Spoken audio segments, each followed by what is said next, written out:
got me out of bed. Oh, wonderful. Got you going, hey?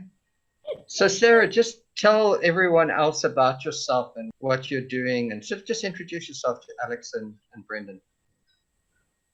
Well, good afternoon, as it may be there, Alex and Brendan. My name is Sarah Furtak, and I met Dennis about, well, a few years ago in our Toastmasters Club, Fort Lauderdale, Florida. Let's see, as far as what I do, I have worked in environmental science for many years and have other hobbies and interests as well, but I haven't seen Dennis in about 3 years. I've become the president of my Toastmasters club, so that's my primary hobby. My focus in my work, day to day work, is endangered species. So I work to, as of the last 3 weeks, I started a new position working to list and delist endangered species. So I have a lot to learn, but prior to that, for about 12 years, I worked in water quality, basically helping the regions of the United States to improve their water quality, better track their water quality, identify the waters that couldn't be used for certain purposes. And what else about me? I love the outdoors. I'm in Massachusetts right now. I moved back here about a month ago. I'm staying with my dad and looking for a place, but it's good to be back home after 20 years. I grew up here. So I'm surrounded by family and friends, but can't really see them yet. I'm grateful I made it here just before everything got really crazy. Wow, that's wonderful. Help Save Our World Speak 24. How to help save our world. Hello and welcome everyone to our 24th Help Save Our World online speakers meeting. I'm Denis the Teacher, your host for the next hour.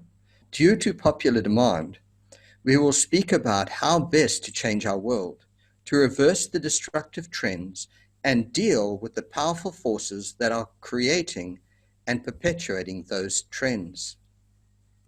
However, let's look at the context of this meeting and its purpose.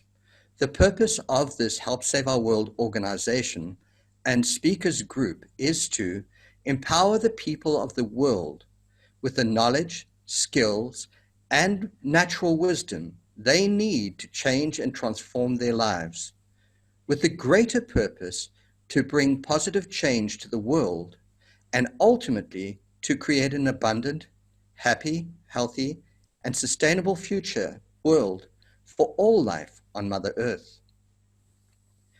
This topic being such a contentious issue, I think it's necessary to lay down some ground rules. Conduct. We all treat one another with love, appreciation, consideration, empathy, compassion, and mutual respect. Remember, this is a conversation meant to create informative videos for the greater good and to share with others around the world to help them see what we see so they can learn and grow. We need to use kid gloves with one another. Think of yourself as a very powerful giant who is taking care not to hurt a tiny butterfly. Words have power, so use them with great care. Rules of engagement. I will speak, then I will call upon members to speak for a period of time, and I will decide when the next person speaks. Remember, it is courtesy to mute yourself while the others are speaking. Please, no interrupting. When they speak, we listen politely and carefully to what the other members have to say. Then, when we get to speak, we respond appropriately. Please raise your hand if you wish to speak. We do not judge, talk down to other members, point fingers, attack, get angry, shout, swear, stamp our feet, cry, sob, weep, belittle, be abusive, or be aggressive in any way. Even passive aggressiveness is not acceptable behavior. Just remember, every one of us in this room is in a different place on our journey, but all of us are necessary. Do not provoke and add fuel to the fire. Be a voice of reason. Remember, in the eyes of the audience, if you conduct yourself badly, you lose. If you are kind, compassionate, considerate, and bring magic into the room, everybody wins. This is a conversation designed to share our knowledge, experience, and wisdom so we all can grow. However, this does not mean that you cannot be passionate, emotional, positive, engaging, excited, and creative. And you're entitled to your opinion. If you accidentally or intentionally even offend somebody, please apologize as quickly as possible. Poor conduct will get you removed from the group. Remember, this is a teaching and learning forum. Sometimes it is better to listen than to just hear yourself repeating your same old mistakes. Sometimes letting the I am right and ego take a rest is a good thing. Sometimes it's better to say, what can I learn from this? Instead of saying, I know. Can each one of you introduce yourself? Alex, can you introduce yourself, please? I'm Alex. I am here in South Africa with Dennis. We live together with Brendan and my son Rowan. I have done many years of volunteer service, actually 15 years to be exact, at the NSPCA here in South Africa. Well, actually all over South Africa.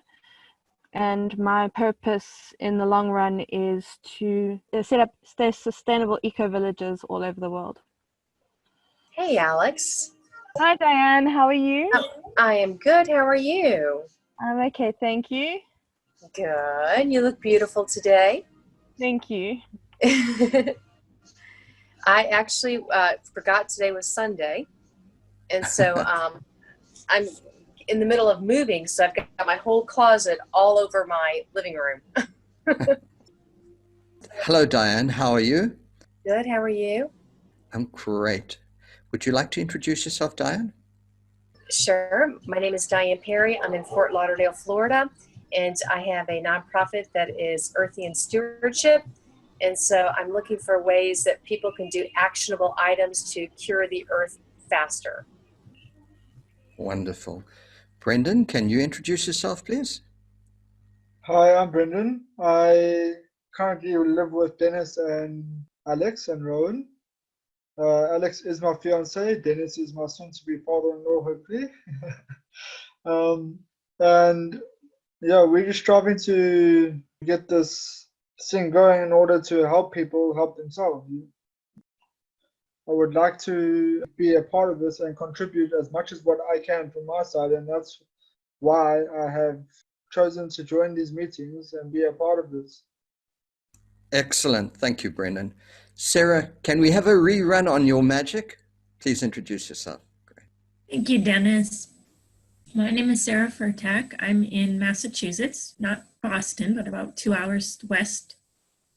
I recently moved from Fort Lauderdale in the last month for a job opportunity here and to be closer to my family where I grew up. I haven't lived here for about 20 years. I work in endangered species, listing and delisting endangered species. Still learning my job because it's been about 3 weeks. Trying not to be overwhelmed by all that I have to learn. But my life's work has been conservation, biology, doing whatever I can. There are so many things, so many options on how to improve the earth, how to save the earth, how to help those who can't speak. But I've taken a path of water quality for many years. Now I'm looking at the endangered species and diversity pathway. That's what I do. I'm excited to be here. Thank you for inviting me, Dennis. And thank you for, I'm very excited to finally meet Alex. And congratulations, Alex and Brendan. And it's nice to meet you, Diane. Wonderful. Thank you, Sarah. I've known Sarah for quite a long time now. She's part of Friendly Toastmasters, which is a group just, I don't know, what would you say, east of Los Olas Toastmasters, which is down Los Olas. Hopefully I'll get an opportunity to speak. She's invited me back to give a speech in the next week or two. So I just need to get a profile picture and a title for the speech. And so it looks like there might be a few other interested people from the Toastmasters. So thank you so much, Sarah. So what I'm going to do now is to take you on a thought journey. How do we help save our world, change and transform our world, and survive extinction? I know where others are coming from because I can see what they see. I've lived through and seen it happening right in front of me. I see, know, and appreciate their sense of urgency for change, because there seems to be no stopping that flow of destruction, the growth of civilizations and empires, which is racing us towards a horrible end. The threat to our survival is immense, and the solutions are urgently required. And time is running out. It's now or never. Nature needs us now. So is it the best solution to do what some have suggested? Get rid of all humans? Take out the people in power? The captains of industry? To stop that destructive force? I think back to the Russian and the French revolutions. During the Russian Revolution, the Tsar and his family were literally shot and killed. The French, in the case of the French Revolution, the people used guillotines to chop off the heads of the aristocrats. However, this did not really solve the problems. It was just a shift of who held the power. The systems were still based on fear, forced labor, money, and centralization of power. No matter what they called the systems, socialism, communism, capitalism, they were all money, labor, and consumer-based, centralized, power-based societies. Fundamental change did not happen. As we can see with the changes of figureheads like presidents, the institutionalized behaviors like wars just roll on, no matter what. Institutions are the problem. Institutionalized thought and behavior needs to change. And you cannot change that by chopping off heads, because it will just be replaced by another. Your mother, the giver of life, your provider, nurturer, creator, maintainer of the atmosphere and environmental womb and the ecosystems of nature and life, is dying. And she is calling out to you, please be responsible and come and save me, or I will not be able to keep you alive. Your loving, kind, honest, giving child within you is crying out to you to return to health, happiness, and oneness with your mother. Are you listening? What are you doing to save your mother and yourself? How do you intend to return to alignment with yourself, Mother Nature, and the ecosystems that sustain your life, and help save the world at the same time?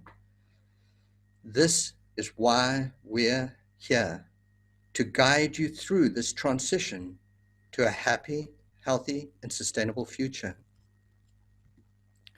We have tried voting, creating bills and laws, and only to be denied or ignored or to lose the ground in their negotiations in the Senate.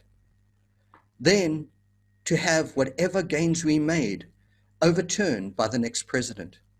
The rich and powerful always get what they want because they have the money to buy the politicians. I am not saying that you must not vote and get the best of bad choices in place. Not voting is even worse. Apathy does not serve us. We can change local government, local laws, which eventually change federal laws. For those who wish to go that way, go ahead. But to me, it's too slow and does not solve the fundamental problem, which is our values and beliefs on which the institutions stand. Is creating and fighting wars a solution? Destroying to rebuild? This is one of the favorite techniques of owners, bankers, governments, and empires because it drives people into dependence upon them, the invaders. Slash and burn, napalm, killing all plant life, killing the elders and the young men. By disempowering the people and taking away their knowledge, seeds, animals, and access to land, food, and water, or other ways they had to earn a living, empires win and the people lose. Wars are bought and paid for by those in power to gain more wealth and power, and the people are cannon fodder to those wars. Bankers have done the same throughout history, taking ownership of the people's land when they could not pay back loans. I have lived through wars, civil wars, genocide happening throughout Africa, in the Middle East, and all over the world. I have lived through, studied and researched civil wars, coups d'etats, and revolutions. I've witnessed trade agreements and the buying of corrupt governments, then the subjugation of whole populations of people to poverty and slavery through trade agreements, and the devaluation of currencies. Our currency right now is trading as 18 to 1 to the US dollar. I have seen in South America millions of escudas and pesos, just different currencies. As I traveled around the coast of South America, all of those economies were so devastated by free trade agreements and the linking of the currencies to the US dollar and playing the stock exchange, driving these countries into poverty and their people into slavery. I have been a peaceful protester for many years in America while watching rebellions and rioting happening around the world, and all to little or no avail. Those in power just manipulate the truth, lied, controlling the conversations in the media, ignoring our basic human rights like the freedom of speech, which is written into the Constitution, and just abusing the protesters at will.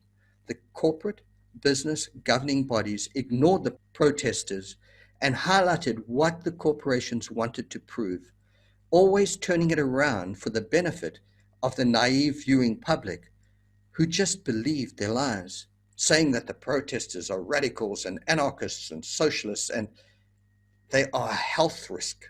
They used everything in their arsenal to turn what was an attempt by people to make a difference into the corporations were the victims of our bad behavior. Mahatma Gandhi convinced the Indian population to use passive resistance to shut down the economic activity of the British Empire in India. And Great Britain, very powerful empire at the time, had no choice but to withdraw. Buddhism, Siddhartha Gautama, the original Buddha, saw that his people were suffering by living for the future or the past. So he developed meditation techniques so people could live in the now and suffer less. So began Buddhism, a natural flowing religion with wonderful values and beliefs. I can see that many people will choose all sorts of other techniques to bring about change to our world. However, little to no change results from those methods used in the past. So they are not likely to make a difference now and in the future. And violence is not our way. And it is not where I think we will have the greatest impact. To me, direct confrontation is not the solution. Directing the people's energy away and focusing on solutions to the problems of the world. Let's be creators of the future world which we wish to live in. We are wasting our time and energy in opposition. We are the power that drives and sustains institutions and corporations. Take that power away, and they cease to exist. Mother Nature needs us. To carry rocks, build gabions in erosion ditches and valleys, to slow down the flow of waterborne soil, to slow down erosion, to slow the flow of water off the land, to slow wind erosion by planting cover crops and plant life and trees, to feed soils, spread the seeds, to nurture and protect and to grow abundance. We have the power to transform our lives and terraform our world. And it does not happen in cities. It happens out on the lands. If we are faced with violence, the best technique I can suggest is run and return, but never give up on Mother Nature or ourselves. I really need to continue, so please bear with me.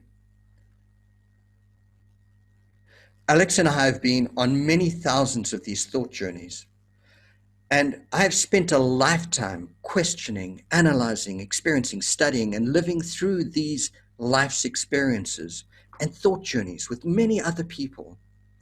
So I should know better than most what are the best solutions, having gone there, been there, done that, while always thinking, what is the truth? And in what way could we have done that better? I understand that there are big collective actions which are needed right now to help save our world.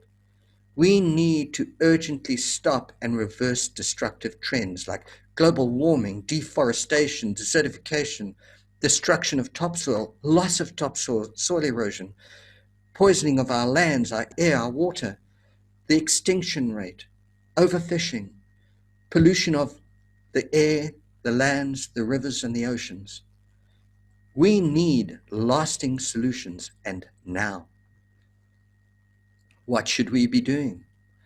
The best thing you can be doing is to question everything in search of the truth. Change your thoughts and behaviors and purchases so they support the growth and health of our world. Learning what we are teaching here and changing one step at a time will transform the way you think and live in our world. Thus, you will manifest a happy, healthy, and sustainable, abundant future for your children and all life on planet Earth.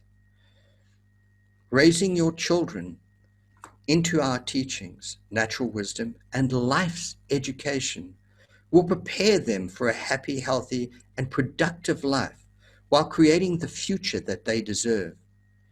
It will teach them how to live sustainably while de-schooling society. Our education system is designed to produce technocrats and more technology and perpetuate the paradigm that we're in, which is killing our world. We need to change that. With your purchases, support, and donations, or our support, purchases, and donations, we will create the future we deserve. At the same time, we will be empowering people who are in service of Mother Nature and the future, while disempowering and decentralizing the wealth and power from the wealthy, from the banks and the destructive institutions, from abusive agricultural practices from corporate agribusiness and the rich and powerful, and return it to the people and to Mother Nature, while putting our energy back into the land, back into life, nature, the people, and back into living ecosystems on the land. Saving the seeds and life that still exist is fundamentally important.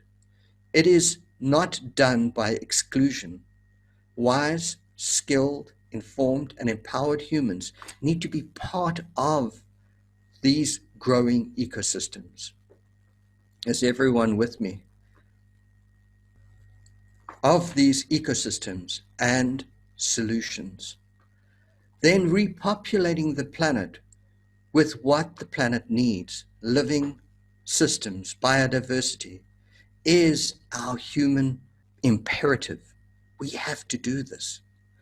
Creating migration out of cities and reintegrating transformed, informed humans within the living, growing natural ecosystems is essential to our continued survival. You cannot escape captivity and being a cog in the machine until you return to the land and nurture it into a living system. We do this by creating sustainable teaching eco-villages and spreading them across the world. This is a transition process of re-education, reintegration, re-establishment of growing living systems that support life, bringing communities back together. Spreading the seeds and the nutrients saves our ecosystems and helps them grow.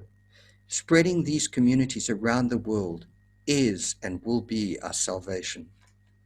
We ultimately need to awaken people of the world to the truth, create awareness, raise their collective consciousness to an enlightened state of being. Taking them on a quest for the truth and transformation, we empower the people of the world with the knowledge, skills, and wisdom they need to manifest that happy, healthy, sustainable future, that ultimate utopia. Let's make that the norm.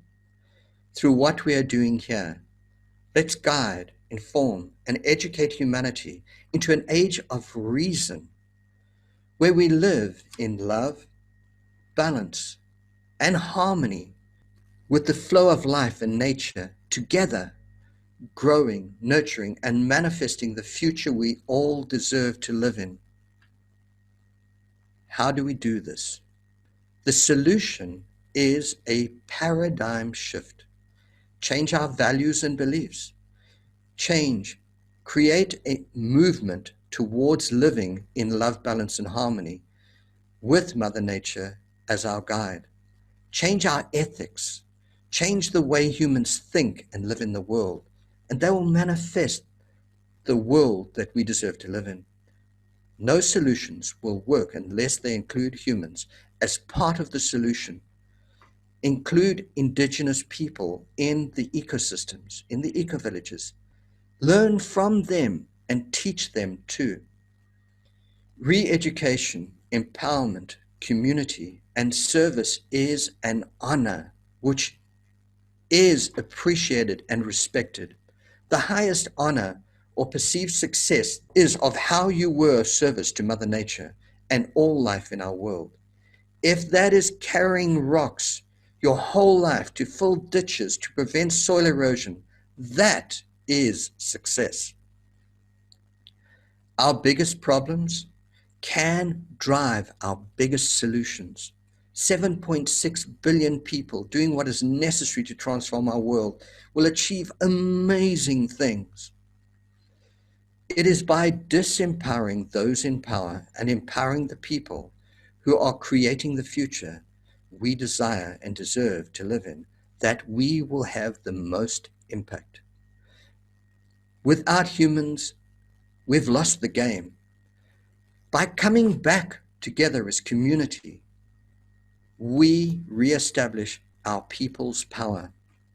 By growing living systems we empower ourselves, our community, and living systems. Healing our soils and our land, we heal ourselves and our world around us. We are either wise seed spreaders, nurturers of our world, and the creators of our future, or we are takers and plunderers and destroyers racing to extinction. What are you? Do you choose love or fear? The future is in your hands. What do you wish to create? Let's convert our death-based system into a life-based system. Are you with us? Because together we have the power to transform our world. Thank you. Now for our next speaker, could you please welcome Alex, my incredible daughter? Thanks, Dad. Okay, great, guys. I've got a bit of a slideshow that I want to just run through with you guys. Bear with me. I've got a number of bees flying around me at the moment. I'm not sure what has disturbed them.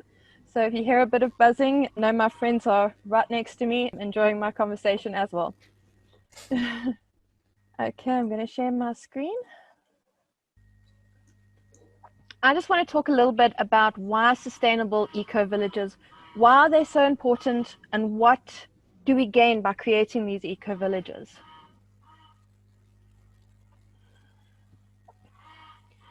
The eco-villages will contain training centers to teach people this way of life so that they may learn this philosophy, to help them realize that this is not going back to the dark ages, but indeed moving forward. Teaching people to connect with the land and the environment around them. Teaching them land design, permaculture, companion planting. Teaching them basic life skills, crafts, and healing modalities. But most importantly, teaching people how to make the transition and create these eco-villages all over the world. These eco-villages create food security. And this is our way of creating food security for those who join us on the land and for those who live around us in the local villages. Reducing our carbon footprint of the world and of the hundreds of lifetimes that can be for us. Growing and preparing chemically free foods with living soil and companion planting, creating the most nutritiously dense basic foods and meals that you have ever had the pleasure of tasting. A chef's ultimate paradise.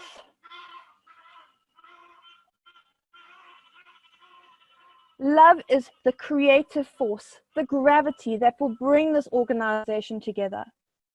It drives us to create the most beautiful lands, perfect little garden homes, with everything we need to live in symbiotic relationship with the magical environment.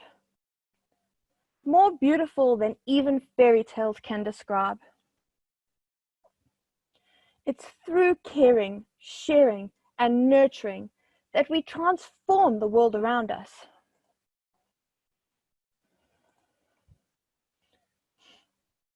Daily interactions on the eco-villages are not all learning and work. These eco-villages will be a place of connecting, playing, singing, and dancing. Connecting like-minded people and enjoying hours of uninterrupted conversation, which will lead to lifelong friendships or even finding your soulmate. These connections unbiased by financial prestige, status, or other societal nonsense. This is a place of peace, togetherness, friendship, oneness, and equality, creating a deep connection with something more than yourselves, reconnecting to the essence of who you are and Mother Nature. I see you, I see into you by Avatar. Eco-villages are not built on good faith. They're built on committed and honorable contributors like yourselves. This is a gift you give nature, Gaia, humanity, and the future of the world. This is nothing short of honorable and is held in high regard. Together, let's be a part of the rising conscious energy and life force that is creating a beautiful world that waits us all.